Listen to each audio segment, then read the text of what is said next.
You're actually going to look right at Okay. whatever your webcam is. You're streaming it.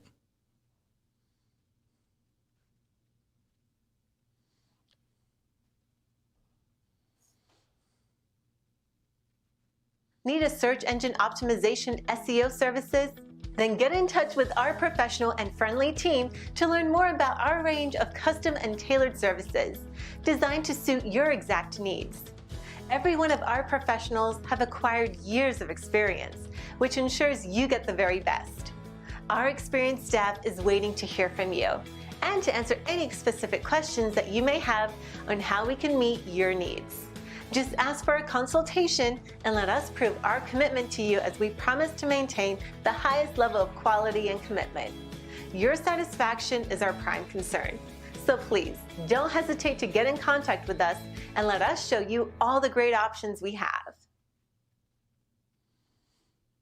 And we are the Coalition, loud and proud, outrage porn-free, civilly disobedient media broadcasting live on the worldwide Coalition Radio Network here at coalitionradionetwork.com, facebook.com/the Coalition Radio, on the mighty Twitter at Coalition_radio, and of course the mothership again at coalitionradionetwork.com with our legacy shows spanning, well, going on 8 years of continual broadcasting from the most basic internet radio on up through AM, and now, of course, our digital platform at coalitionradio.us. Well, I met our very special guest tonight, if you will, digitally, while researching, I think, an issue that strikes profoundly at virtually every aspect of public life, and it's something we'll discuss tonight. It's called Defend the Guard. A stunning op-ed in the Idaho Statesman came up in my digital research. And it struck me, first off, after reading it and doing the typical background work Googling, that somehow I'd run into digitally possibly the most liberty-focused executive officer of any state here in the United States. The clarity of the article was amazing. There was distinct historical references. There was a constitutional discussion about an issue that I think affects probably every community in her state, in the great state of Idaho. And that is, of course, the National Guard and its role as a tool in our foreign policy. I'd like to welcome for the first time to the Coalition Talk Radio, Janice McGeachin. She is the Lieutenant Governor of the great state of Idaho. Lieutenant Governor, thank you so much for joining us on, I can only imagine, what must be one of the most hectic months of your life. Well, it's great to join you this afternoon, Pat. I've enjoyed getting to know a little more about your organization, and I'm honored to be invited to be on your program this afternoon. Well, what's unique, and I'll admit, we're kind of fanboys over here already, because you represent really, I think, the ideal in American government. You are a citizen legislator. You have served multiple terms in the Idaho State House, managed to survive that emotionally, I guess, because state houses being what they are. We refer to our state house here in Rhode Island as Halitosis Hall because of what goes on. We are not a bastion of liberty here in Rhode Island. While at the same time, you are an active participant in what we refer here to as the dreaded private sector. You not only live in your community, you've got emotional and financial investments in the form of businesses throughout your community. So you create wealth, you hire people, you impact local communities, at the same time diving in to leverage your expertise in helping run them.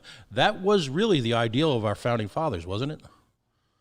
Absolutely. That's what our nation is based on, the opportunity for the individual to have the freedom and the liberty to operate their enterprises and provide for their own family and themselves. That's how this great nation was created by our founding fathers, and that's what has helped to make the United States so successful of a country that it is. Right. We do have some concerns. It's as the government continues to grow and expand, especially what we're seeing in some of the modern day politics today, where I have a concern and a fear that is more and more is at risk for those who don't share that sentiment of that role of government. And as you referenced, there's too many people that view the business owner as being the bad guy, and we're the ones that are creating the jobs and providing revenues into the coffers of all levels of government. We're Right. certainly not the bad guy. I can remember as a very young person leaving church and my father pointing out to me a number of folks in the community who own businesses. And he referenced them with the respect accorded to folks who had leveraged, as I always say, their success, employed folks, created wealth, both not only for their family, but for the community at large. And so growing up, those folks occupied a role of respect. Nowadays, folks who own businesses, particularly small, I quote unquote, small to medium sized businesses, which are, patronized all the time by government as the engine that drives the American economy, while simultaneously sucking the very life out of them and making them the water boy for just about every social initiative. So Yes. it's great to see someone like yourself involved in this type of role. Let me ask you a question we often ask first timers here. Hopefully we'll get together every now and then you achieve what we call repeat offender status here in the coalition.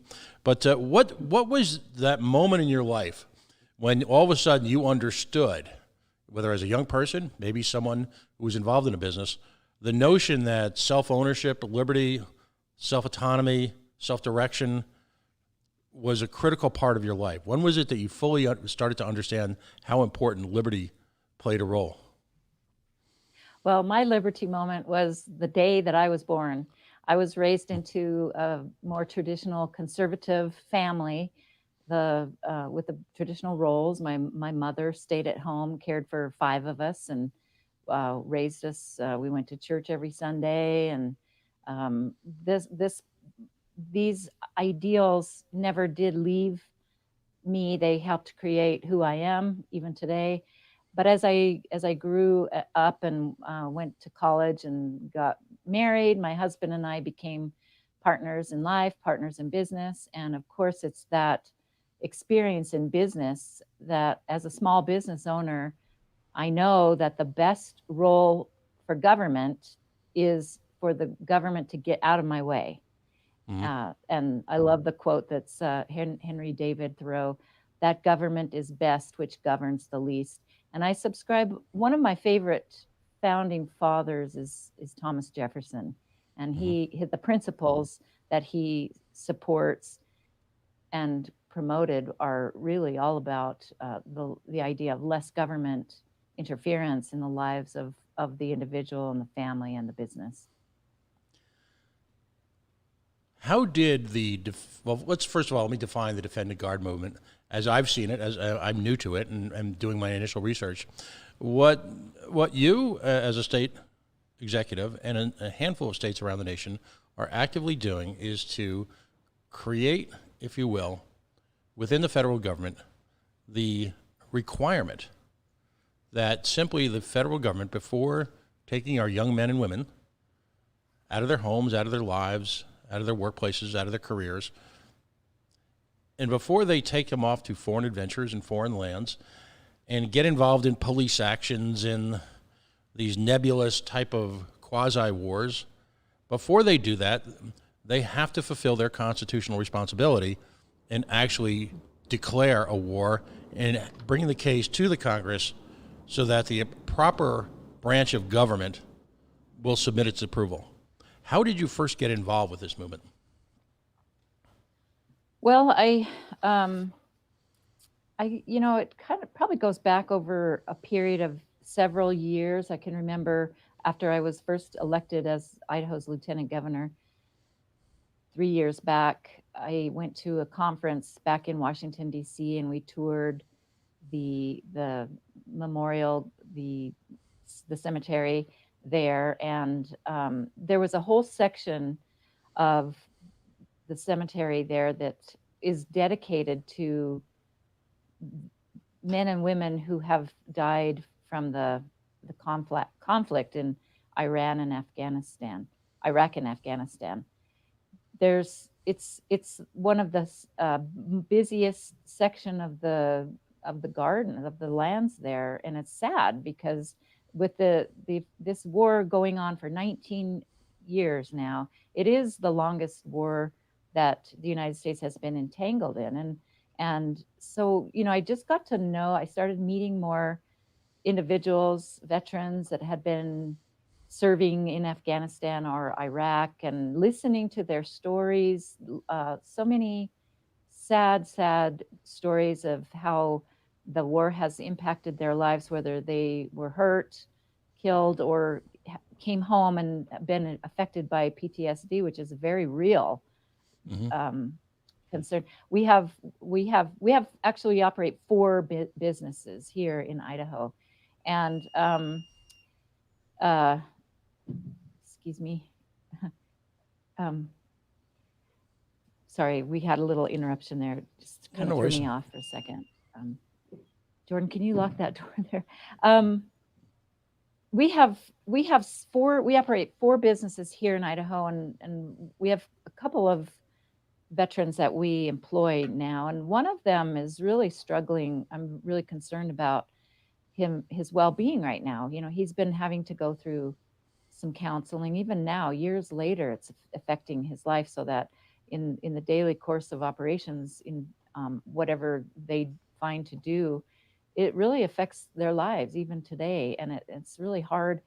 People don't understand some of these long-term impacts that our veterans are experiencing. And so as you get to know more and more of these veterans and the way that they've served our country and the way that they get disregarded and really not in many cases, except for, you know, under President Trump, he has brought greater attention and clarity to the need to better support our veterans and our troops, and working to free up the Veterans Administration so that our veterans can receive much better service than what they have previously. We can't just send these people off and not giving them a clear mission and then bring them back home and expect everything in their life to be beautiful and clear. It's so just getting to know a lot of these people more on a one-on-one basis. I started learning about their effort to bring the troops home. We tried a year ago through our state GOP. There was a resolution that passed through our central committee to go back to Congress, urging them to do what our Constitution says in Section 8 of the Constitution, which says Congress shall have the power to declare war, and only Congress has that power. And because Congress has been abdicating their responsibility for this long, they still have not clearly, you know, we went over there originally with a mission, but the mission complete, we never left. We stayed there, and the troops were kept both in Iraq and in Afghanistan. And just hearing some of the horrifying stories of our troops and how the situations that they're being placed in, and the lack of direction, lack of support from Congress, it's enough. Enough is enough. It's time to end it, bring our troops home. And the resolution that passed through our state committee was taken to the legislature, and unfortunately the state legislature did not sign on to this resolution. So the effort continued, and the movement then changed from going to petitioning Congress to do their job to an effort where we all, as states, we recognize that we are sovereign states. And according to the 10th Amendment of our Constitution, where each state is a sovereign state and has the ability to act on their own. And that's when the effort moved to this bill that would have gone through the state and directed each of our national guards in the respective states that by claiming the authority that we have in our Constitution, the guard could not be deployed unless there was a declaration from Congress. So that's where that effort shifted within the last year, and it grew. Momentum started growing across the nation. I think there were about 23. right before our interview, I attempted to get an update on the status of the bills across the state. Unfortunately, we all got sidetracked terribly by the coronavirus, the plague, and but I think there were something like 23 states across the nation that had representatives who had brought the same legislation to their legislature. So we had an effort in Idaho. It did pass through as a resolution because there wasn't time really to support the bill as it was originally drafted. But I think, keep coming back next year, and sometimes it takes time, several years, to get these important things passed through.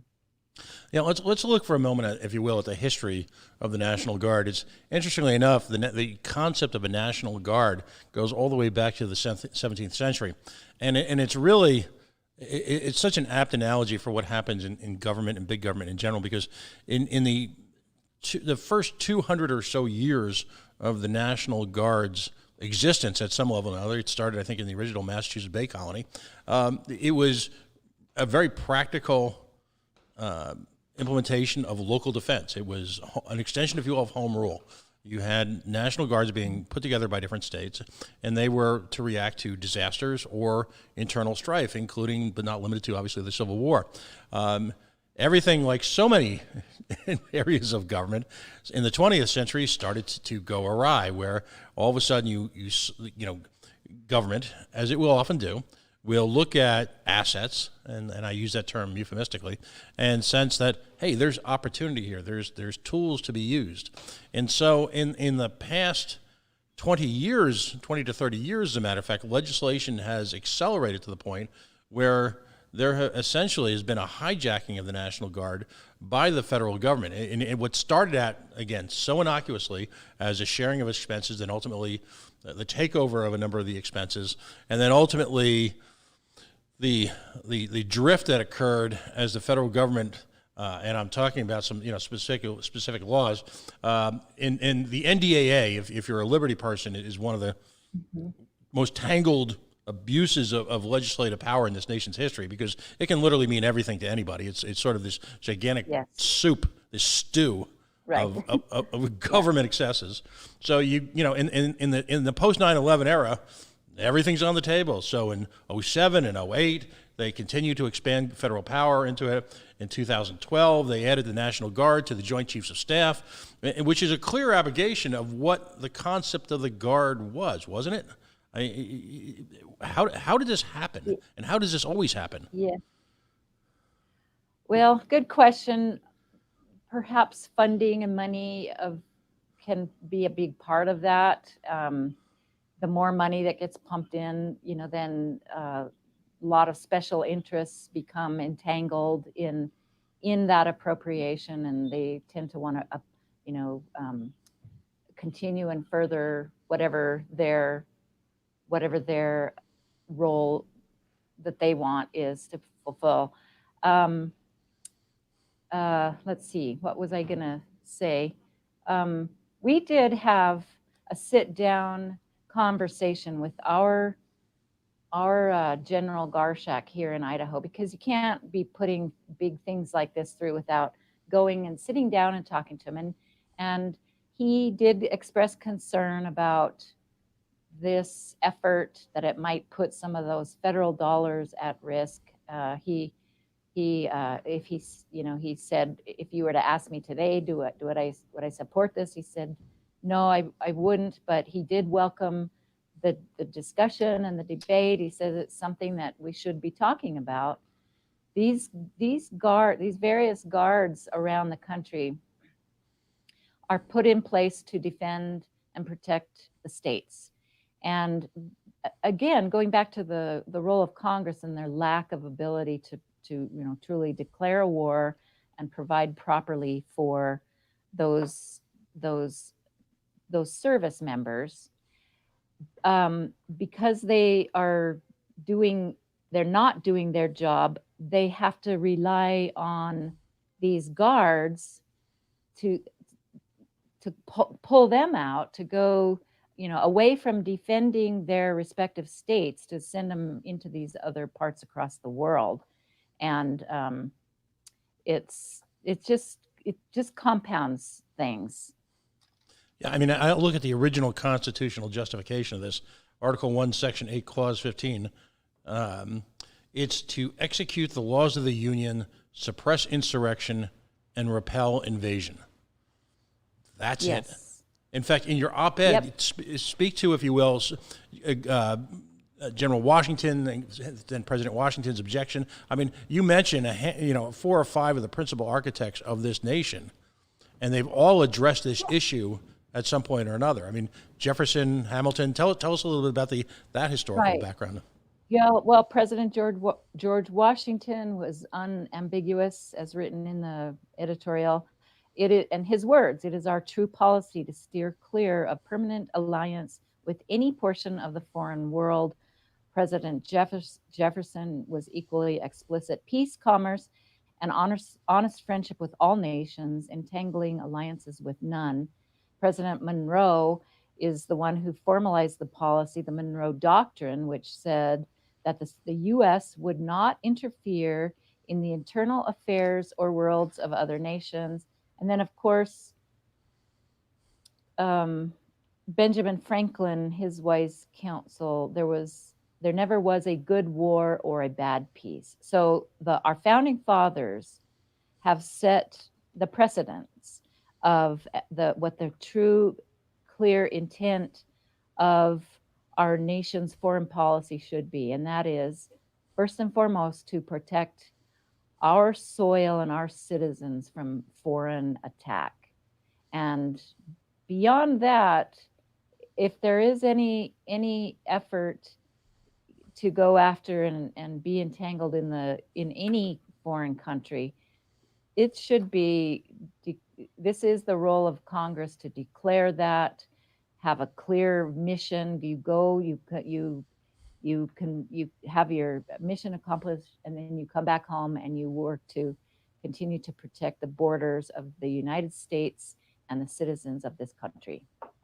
And what's amazing too, if you go back to the great Colin Powell, the Powell Doctrine as a successor to the Vietnam War, or I should say the Vietnam Police Action, clearly stated that as a government there should be a goal, an objective, and most importantly, an exit strategy. And to your point, we have yet to see that at any level. What's interesting about this too, on a political level, so many of the proponents of this style of legislation and this, if you will, attempt to retrench American governmental powers are folks who are quote unquote right of center. I have to point out editorial that we are often accused of being the quote unquote the war hawks. Yet the reality is that you represent a new generation of politics where you're cognizant of the cost of war, both financial and moral, and let's just say on a personal level, and understand how terrible it truly is. You don't just give lip service to it. You're looking as an executive of the state of Idaho to protect your Idaho National Guard from that which we are often accused of precipitating. There's an irony that I find stunning. I'm old enough to remember, the anti-war movement, and there are times like this where I'd like to know where it's gone. But that's me editorializing. What is the Idaho National Guard? And again, I'm learning about this, and that's why I'm so grateful. If you're just joining us, Lieutenant Governor Janice McGeachin of the great state of Idaho is joining us. She has been a significant force, if you will, in moving if you will, the movement to protect the Guard, hashtag protect the Guard, going forward, to take the National Guard away from being a tool of our foreign policy. Is the Idaho National Guard a significant presence, and have there been significant deployments, if you will? Absolutely. Here in Idaho, our Guard, we have one of the best prepared guards in the country in terms of both training and equipment. We're very fortunate in that regard to have the asset that we have in our National Guard.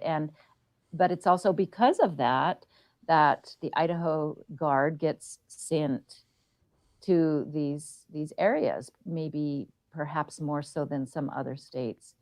Mhm. So, we're blessed because we have some of the best trained men and women, and we do have some of the best equipment, but they're being pulled away from our state and Mhm. becoming entangled in other areas. And that does leave our state in a precarious situation, that if something were to Right. happen within our state, that our men and women who are there to protect our state and the borders within our state will be somewhere else. And that's a real concern. That has a lot to do with this whole movement, the language to subscribe these men and women of our National Guard and keep them within our state boundaries. And they can't leave unless the Congress does their job Right. and And sends them, it's declares a war and sends them. and it's why historically we have federal constitutional and federal law put in place. For example, posse comitatus, which in its pure form should be restricting the deployment of federal troops into the states, as well as now, of course, what was supposed to be an historical barrier to prevent the deployment of state troops. The 10th Amendment Center, by the way, is a wonderful organization. We're actually privileged here in Rhode Island to have one of our few Liberty representatives who actually be an attorney who spent time working at the 10th Amendment Center. I'm starting to see a resurgence, if you will, in the use of the 10th Amendment. I believe it's for a long time it's been the forgotten movement. We're all, of course, intimately aware of the First Amendment, the Second Amendment. We're reacquainting ourselves with the Fourth Amendment, despite some of the best efforts of big government. But how important do you believe the 10th Amendment is in redefining this out-of-control relationship between government and the people? It's critical, and it is what makes our nation so unique against all other nations in the world, is that we are a united group of states, and it is so unique in how our form of government is set up. And if you believe in the separation of the states and their independent sovereignty, and what we as a nation, the founding fathers did, they worked really hard to protect that careful balance. And when they went to their first convention, that was what they were all fighting about. There was one group that wanted to have a strong central government and provide, certain role to the states. And then there was the other group of people that were really afraid of this big central government, and for good reason, because that's what we escaped from when we came over to this land. And so the Constitution, the result, and the ensuing Bill of Rights was all meant to protect that carefully constructed form of government, that the federal government, the central government, was meant to be a very small, defined, very limited role, and that all other areas of government, whether it's healthcare or how to educate your students, it should all be left. The states were meant to be the laboratory of the laboratory of innovation. That's what I was trying to say. That each state would, determine what's best for their people living within their more and it's perfect, because if you want to live in California or New York, where you have these, more of a big role of government and have them help dictate every aspect of your life, then you can choose to live there. If you want to live in a great state like Idaho, where we're more independent and we want government out of our lives, nobody's going to interfere in our right to keep and bear arms and our right to practice our religion how we see fit, then you can live in a state like Idaho. And that's the way it should be. We should not be having any government try to dictate to all of us across the country how we should live every little detail of our lives. So our Constitution was set up to protect that, and the Bill of Rights carefully crafted to keep that in place. Now it's our responsibility to start acting more like sovereign states that we are. Unfortunately, the policymakers like to dangle the carrot of the federal dollar in our face, and so we want that money, so we grab that money, and then we have to agree to comply with all these conditions of that money. So as states, we need to start acting more like sovereign states, and sometimes say, no thanks, we're not going to take that, we don't want that program, because we don't want this government, this big central government, to control every aspect of our lives. People forget that unless a power is explicitly given to the federal government, all other powers still reside at the state level. That's right.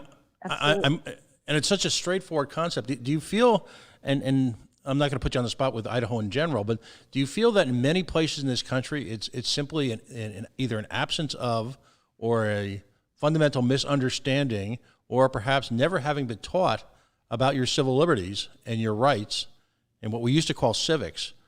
Is the absence of that creating a situation where folks don't know how to defend rights that they don't even know they have? I do believe that that's a big part of it, and I think that that's why education is so important, that we teach our kids these principles, because when those are not taught at a young age, and we're destroying parts of our history. Sometimes you look around, and some people want to cover up our history and our past, and we're not a perfect nation. We've made mistakes, but I'm one that I think that we need to never forget our past and our history, because that's what will prevent us from making some of the same mistakes in the future. So I think educating our kids about these principles and these concepts is so important, because when you don't understand that, then it's easy to be swayed by the public opinion of the day, no matter what that may be. And instead of sticking to a principle, it's easy to be swayed, and then that's how we start to get lost. We start losing our way of who we are as a nation. On the national platform, I'm shocked at how more and more people want the government. They view the government as being the solution to the problem, and if we just had more government, or more money to do this or to do that, and get rid of all those bad, greedy business people, and I guess I'll just say it right out: promotion of socialism in this country. I'm shocked that is such a growing movement today, but I think it is there because of the lack of knowledge and the lack of education on some of these basic underlying principles. It's fascinating to me. Some of the newest members of the Liberty Movement, regardless of which political party they belong to, are very often first-generation children of Eastern European refugees, and their parents are still very much alive. They may have been refugees from particularly terrible places like Romania, or even say Czechoslovakia, nations like that, which had suffered so mightily under the yoke of Russian power, and they, through their parents, are outraged when they see these naive pans to socialism and central government power. It's the problem is, though, that if you look, for example, at the recent negotiations over the most recent bailout, the absence of any moral hazard, if you will, has created an environment where if we're giving billions of dollars to companies after just a few short weeks of deprivation, which, as terrible as it is, my father's 97. He's a veteran of World War II. 2 Purple Hearts, a Bronze Star, and survived 5 years in the infantry. Did the tour from North Africa to Switzerland and back and forth once or twice. And he looks at what we consider deprivation and privation as sort of walks in the park, And so if I fear that with these big checks we're writing, you've literally got the Bernie Sanders folks saying, well, if we can write a $2 trillion check for this, that $3 trillion check we were talking about for Medicaid for all should be a walk in the park. Someone has to draw the line somewhere, don't they? Yeah, absolutely. And, it just seems like it's so easy. We'll just take the money and that's the money is going to solve the problem. But people need to really understand what they're giving up when they take that money, when they receive that money, that they're giving up their liberties and their freedoms, because there's always some string that's attached there. And right. And yes, what we're seeing, the part that really bothers me now is this effort to now bail out all these states that have acted right. irresponsibly. Why should my kids and my grandkids,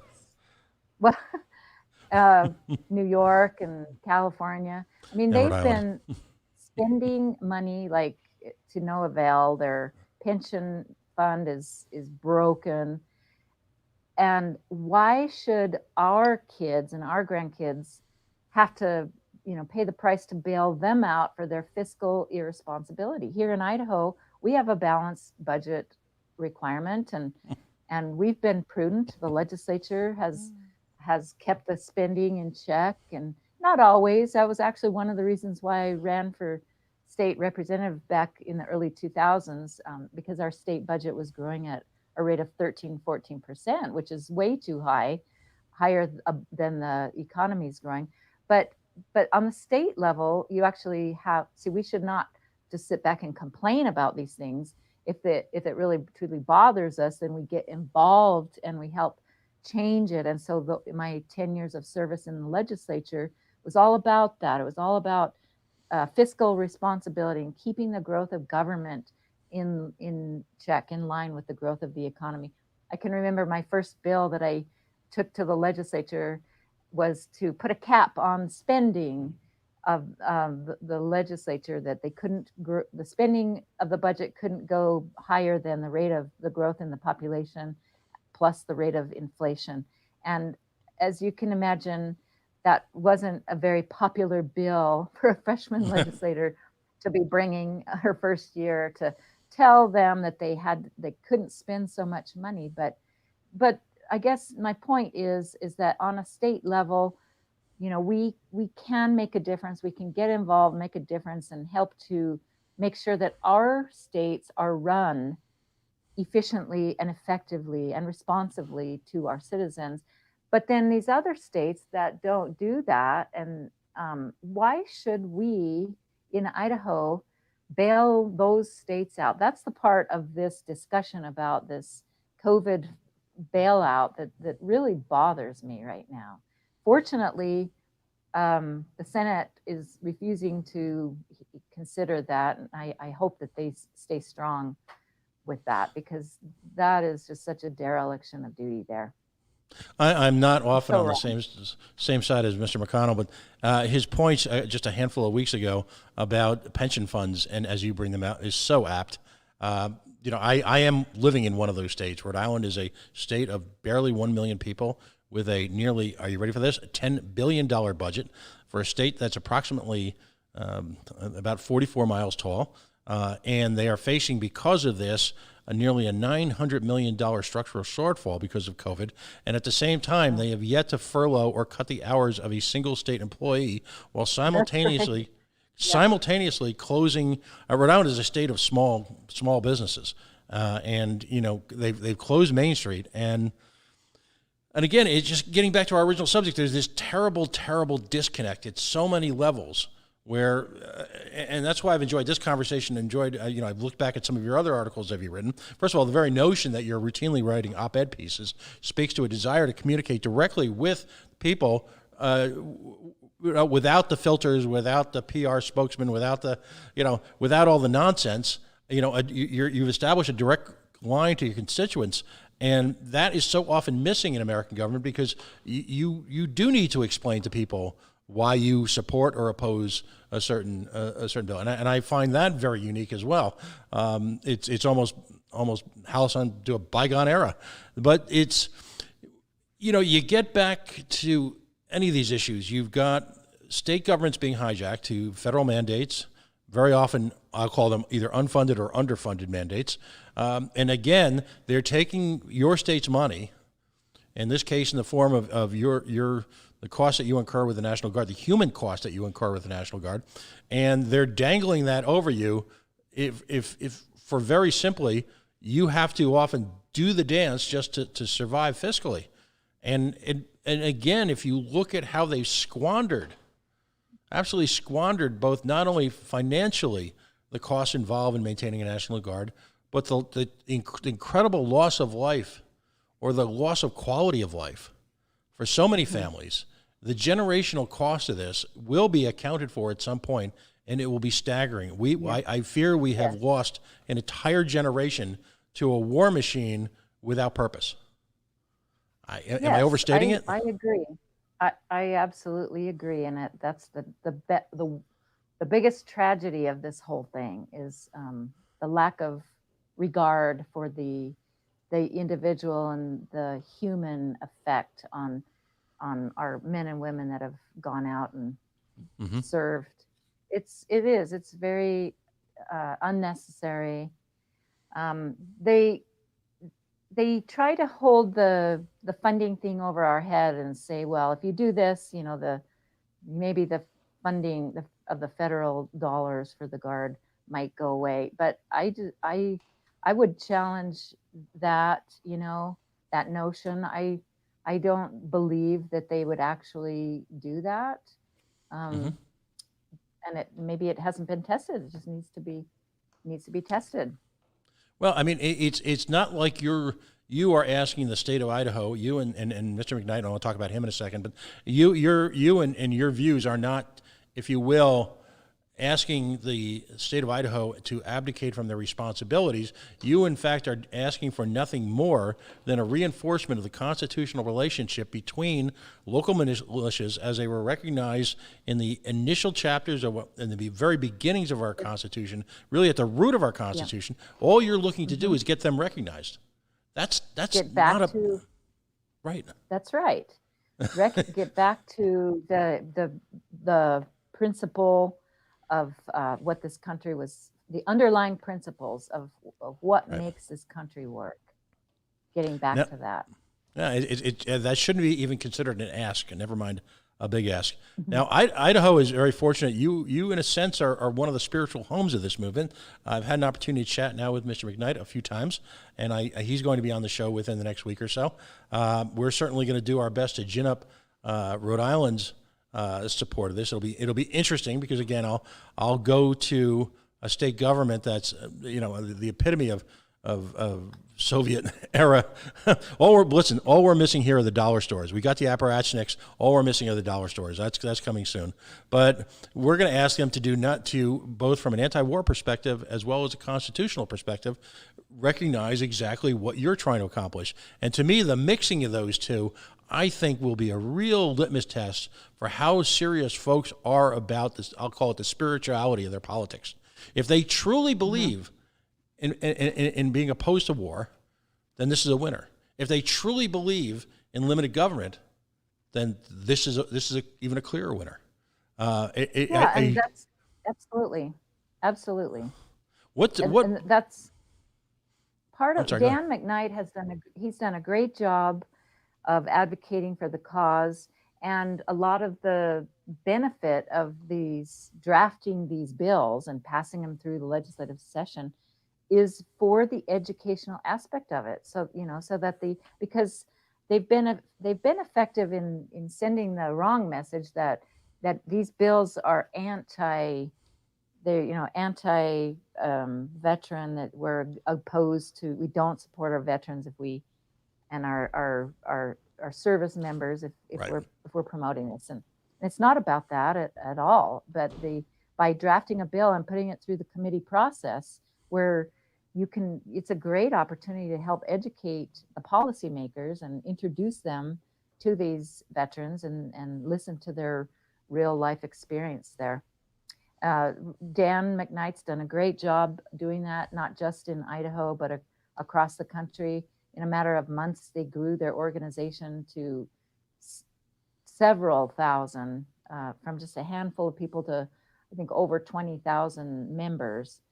And he's been making some good progress. I wanted to mention with our Senator Risch, just April 10th, Senator Risch actually signed a pledge, and I pulled this up on the website of the Bring Our Troops Home on April. So when I went to Washington, D.C. in November of last year, and we had this great conference to promote the effort, and there were legislators from around the country there, and we went to visit. Part of our job was to go visit with each one of our congressional delegates over there. And at the time, we met with Senator Risch, and he was gracious. He welcomed us into his office, and he listened to what we had to say. But at the time, he wasn't willing to commit to anything. But as of April 10th, he signed a pledge. He's the chairman of the U.S. Senate Foreign Relations Committee, and he signed a pledge sponsored by the National Veterans Group, Bring Our Troops Home, promising that in the future, he will insist that Congress exercise the constitutional authority granted solely to the legislative branch to declare war. So that's huge progress there, right, that Dan made with our own Senator Risch in 4 or 5 months time, and so he's doing a great job. He's a good guy, and I'm sure he'll be welcomed onto your show next week. Yeah, I'm looking forward to this. Again, we're going to try and the Northeast is challenging politically. I'll just leave it at that. But again, this issue really transcends politics. It's really a question of morality. So I would hope that even if folks who are initially worried about some of the fiscal implications of it, which to your point, I believe are not going to happen. If folks are worried about the foreign policy implications of it, well, then they really need to have a constitutional intervention. If in fact they're worried now all of a sudden because of drawbacks in military spending, if you will, on troops, certainly not on assets, but on troops, if they're worried about that and they're unable to maintain this, worldwide reach where American military are reaching out and touching everyone, then I think they need to have either a new career or maybe a sit down with some of the veterans like Mr. McKnight and people like that who have served in the National Guard and clearly are not fulfilling their mission through their home communities. They're being used as tools, and Yes. so this is one of those issues that there's a moral imperative behind that really needs to be led with. And the other stuff, well, we can work it out somehow. I'm just sure. I got a feeling that there's room for change at other levels. Listen. I want to thank you so much for joining us. Very, very grateful. I know. I can only imagine. I should say. I don't know. I can only imagine the type of time pressures you're under. The fact that you're willing to multitask. And not let, as is happening in so many state houses around the nation, the exigency of the COVID-19 crisis be used politically to crowd out other things from your schedule, which are important, pressing, but in a different way than the day-to-day crisis issues you're facing running a state. And so I applaud that as well, because we do not have to put our civil liberties, the future of our young men and women, on a back burner while we address some of the issues that we're being faced with during this terrible plague. We can't be sidetracked. We cannot be sidetracked by this, and we have to. The critical importance that we can never sacrifice is the protection of this great nation. And I think the unfortunately the dilution by having our troops quartered all over the world. It's a drain on the resource, and it's taken us away from what the focus really needs to be, and that is to protect our own borders. We need to have a very strong defense system built around our country because a country like China, they could take out, one thing that I'm really concerned about with this coronavirus, we're seeing more and more people working from home and in demand for more internet capacity. The Heritage Foundation put out a video about a decade or so ago, and it was all about the concept of our enemies taking out, when so much of our economy is built on this wireless, this cyber security. They can, by their missiles, they can take that out, and it would be so devastating to our country. And so we cannot be sidetracked in our effort, whether fighting this virus or spreading our resources thin across the world. We cannot be sidetracked from the most important thing that our central government should be providing for us as citizens, and that is the protection of our people and the protection of our boundaries, our borders. Outstanding.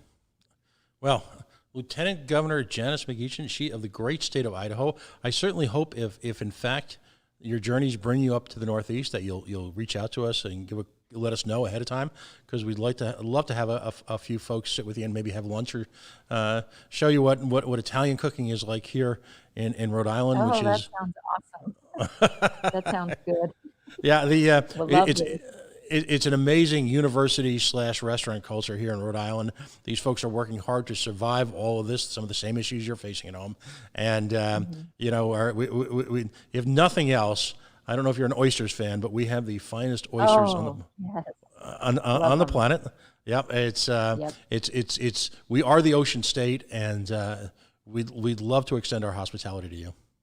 Well, thank you. That's so kind, and I appreciate that invitation, and I would look forward to that. So maybe someday we'll get to meet personally. All right, so we'll keep in touch. And I hope you'll stay in touch on policy issues as well, because this is something we're going to revisit. Great. And I also enjoy your economic perspective on what's happening in other parts of the country. I think I'll leave you with this thought: the very often states like ours, Idaho, Rhode Island, I'll call them the smaller states, the less populous states, not the powerhouse central states. We operate somewhat in silos. And for folks who are particularly on the Liberty side of the aisle, I think we need to exchange notes. I think we need to exchange experiences and provide mutual support for issues like we discussed tonight. And in doing so, we'll find strength to oppose some of these vastly larger, vastly more well-financed interest groups.